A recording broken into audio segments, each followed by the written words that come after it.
ఈ calcium deposits, cholesterol deposits heart లోనే కాకుండా ఆర్టరీస్ లో కూడా బ్లాక్ అవుతాయా? బాడీలో వివిధ పార్ట్లో ఉండే రక్తనాళాలు అన్నిటిలోని ఈ atherosclerosis, calcium or whatever cholesterol deposition అనేది జరుగుతుంది. సో యూజువలీ మనం 40-50 ఇయర్స్ దాటిన వాళ్ళలో ఎక్కువ చూస్తాం. సో హార్ట్ లో సప్లై చేసే రక్తనాళాలు కొరనరీ ఆర్టరీస్ లోనే కాకుండా బ్రెయిన్ కి సప్లై చేసేవి గానీ, చేతులకి, కాళ్ళకి, పొట్టలో ఉండే అవయవాలకి, అలాగే కిడ్నీస్ కి సప్లై చేసే రక్తనాళాలు ఎనీవేర్ ఎక్కడున్న ఈ ఆర్టరీస్ అయితే ఉంటాయో వాటిలో calcium deposition or atherosclerosis disease అనేది రావచ్చు, బ్లాకేజెస్ ఏర్పడచ్చు. ఓకే, వాటిని ఎలా ట్రీట్ చేస్తారు? సపోజ్ కాళ్ళల్లో ఏమవ్వచ్చు అంటే గ్యాంగ్రీన్ రావచ్చు ఆర్ పుండ్లు పడవచ్చు, అల్సర్స్, నాన్ హీలింగ్ అల్సర్స్ అనేవి.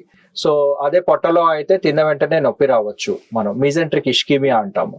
లేదా పేగు కుళ్ళిపోవడము సడన్ గా ఎమర్జెన్సీలో ప్రెసెంట్ అవ్వచ్చు.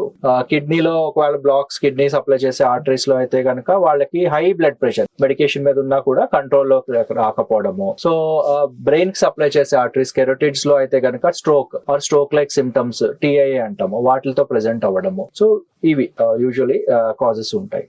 సో వాటికి ట్రీట్మెంట్ మెథడ్స్ ఏముంటాయి? ఒకటి మెడికేషన్, రెండు minimal access or endovascular surgical techniques, మూడోది ఓపెన్ సర్జికల్ టెక్నిక్స్.